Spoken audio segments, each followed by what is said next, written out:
The legend of Doll Haig, the Jamaican vampire.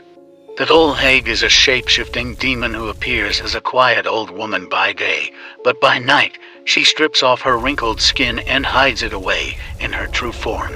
She is a fireball. She flies across the dark sky in search of a victim. The Doll Haig can enter the home of her victim through any sized hole like cracks, crevices, and keyholes. She sucks people's blood from their arms, necks, legs, and soft parts while they sleep, leaving blue-black marks on the body in the morning. If the Doll Haig draws too much blood, it is believed that the victim will either die and become an Doll Haig, or pass over like a normal spirit. She then takes her victim's skin.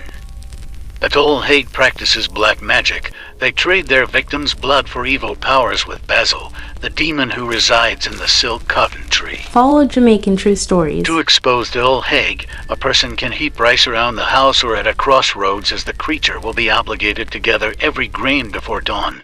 This will allow people to catch her intact.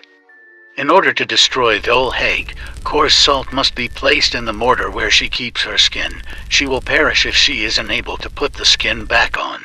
The skin of the Doll Haig is considered valuable and is used when practicing black magic. They belong to a class of spirit called Jumbies.